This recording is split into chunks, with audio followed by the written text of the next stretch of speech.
Hi, friend. It is my birthday week. On Saturday, I will be turning 45. You guys, that's halfway to 90. That is like mid 40s. That is middle aged. I love it. If you're watching me on YouTube, you will see that I'm wearing a leopard blouse because that is the energy I am bringing into 45. Now, I have shared before that I had a very hard time turning 40. I wasn't expecting it because I felt like I looked good and I have all the things in my life I would have thought I would have wanted at 40. It wasn't because I was like disappointed in my life or anything. I just had a really hard time with that number and feeling like, oh my gosh, all those years of my youth are behind me.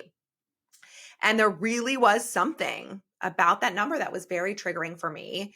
And it was true that I felt that even though I had heard over and over again that especially for women, life begins at 40. Well, I am happy to report that I couldn't agree more. Although I shouldn't say life begins at 40. I feel like I did a lot of living and I'm so happy for those previous 4 decades. But I also love now being in my 40s and I feel so excited about turning 45.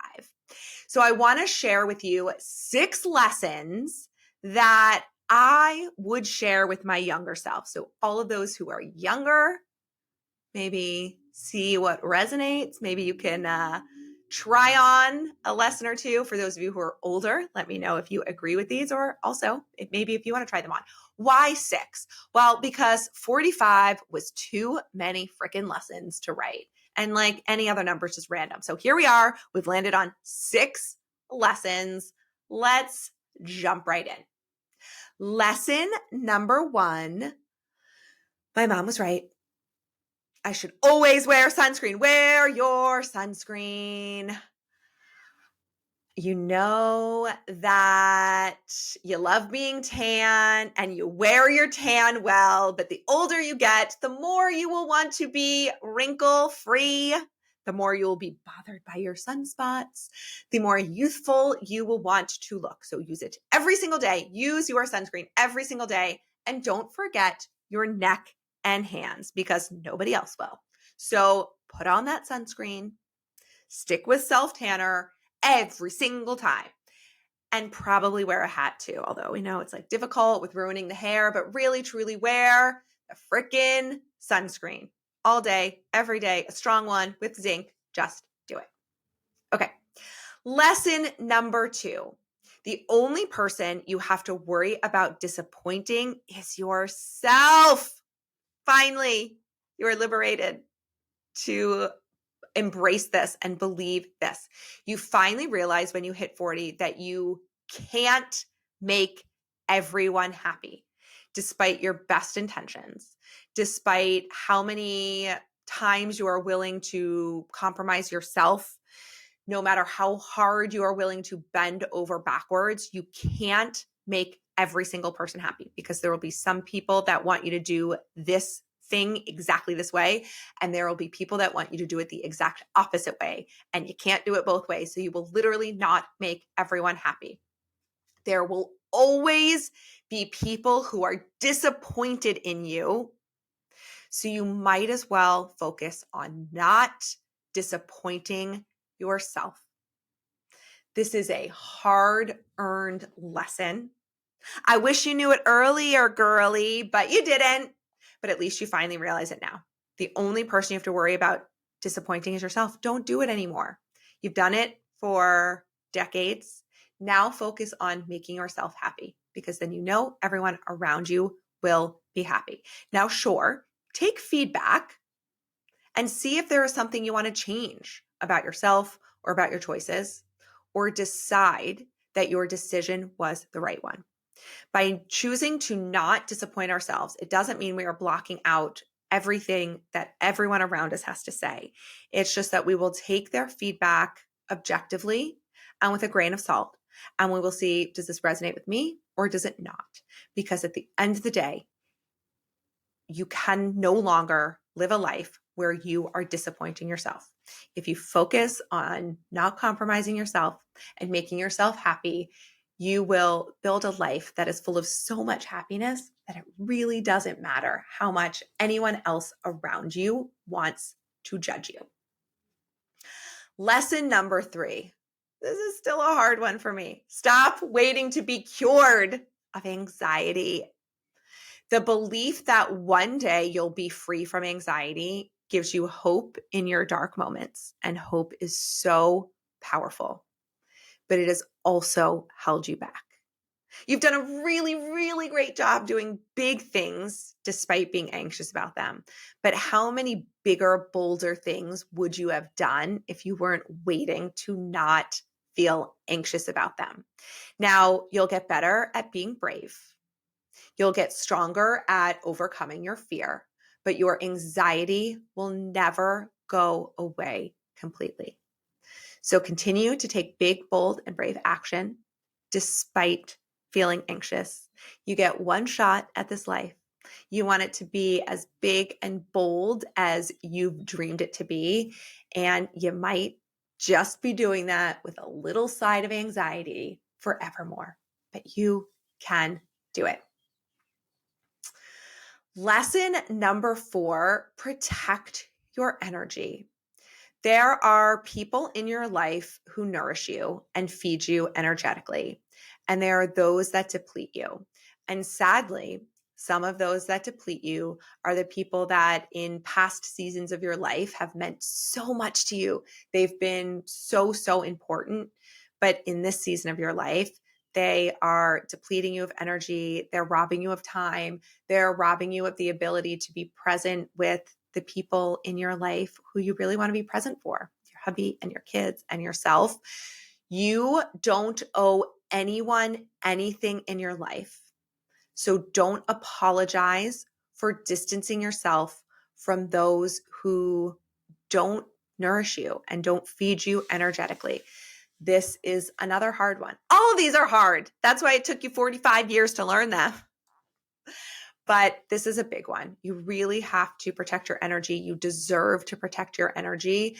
And that might mean distancing yourself from people who you still love so much, but who you are just no longer meant to be in touch with on a regular basis, who you are no longer meant to be close with on a regular basis. They're going through your own stuff. You've tried to help them solve it. They're not solving it. They're not working through it. You cannot do that for them. And just know that you will be there with an open heart and open arms if and when they go on their own journey of realizing that they need to show up in the world and in your life in a way that feels more nourishing to you. Lesson number 5 will be of no surprise to anyone who's listened to this podcast for a while. Organizing is the only way to create a life you love. It is the foundation to all the rest. It is the basis for all of the other joy and pleasure that you will invite into your life. And you've known this for a while, but this has only become more and more true as you've gotten older. If you do what you've always done, you'll get what you've always gotten. So there is an opportunity to try a new way, to try on a different identity. Show up as someone in this world who is so organized that they have the time and energy to do whatever the hell they want. By being organized, you reduce your stress. You have the freedom to do what you want, and not just freedom of time, but freedom from the mental and emotional toll that living in chaos and overwhelm and disorganization brings you. Being organized truly is the foundation to creating a life you love. So don't let anyone tell you otherwise. All of your hard work getting organized is even more worth it than you can possibly imagine, because it will touch and impact and enhance every other part of your life. So stick with it, girl. And lesson number 6, have fun. The older you get, the more serious life gets because the consequences of your decisions get more serious.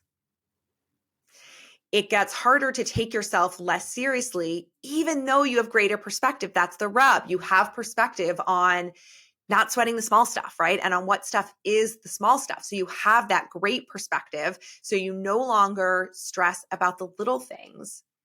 However, every decision you make now at this point has more lasting consequences because you're just making bigger decisions.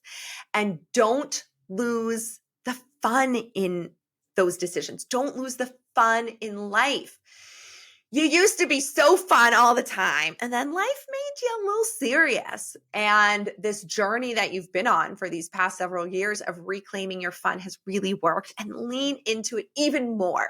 Let 45 be the year that you look back on and say, that was the most fun I ever had up to that point in my life. And then it continued to get better from there. And the thing that you've realized is that you have to be intentional about having fun. If you're not always immediately in that fun mindset, it is always available to you to take on. So look for where in every moment of every day and in every decision and everything you're doing, you can infuse more fun into it. More dance parties, more walks outside, more bubble baths, more laughter, more of all the things that bring you joy and that are just fun. More girls' trips, more trips with your hubby, more quality time with the kids, all the things that are so fun. Really focus on that because at the end of the day, you will look back on your life and you'll think about all of those fun moments and you'll want to be living more and more of those every single day. So there you have it, friends. Those are my 6 lessons on turning 45. Always wear your sunscreen. The only person you have to worry about disappointing is yourself. Stop waiting to be cured of anxiety. Protect your energy. Organizing is the only way to create a life you love and have more fucking fun. And here's your takeaway. Happy fucking birthday to me. I am treated very well by the people in my life, but I always say nobody treats me as well as I treat myself. And that was not the case for so many years. I was the meanest possible person to myself. I said very mean things to myself. I did very punishing things to myself. And this journey of getting organized has led me to treating myself so nicely and wishing myself a happy birthday. Listen, I can buy myself flowers. I can do all the things I want, even if there are people in my life who love me and are doing those very same things for me. It feels so good to do it for myself. So whatever age you're turning this year, spend some time reflecting on lessons you've learned up until this point, lessons that you wish you would have given your younger self. I think in life, there are lessons we can learn from people sharing them with us, and they can fast track our way to them for sure. And there are other lessons that, despite hearing them over and over again, we have to experience for ourselves and live through them. But it is up to us to keep trying to teach those lessons to everyone around us and to keep learning those lessons so that we can really spend as much time of this one precious life being happy and having fun.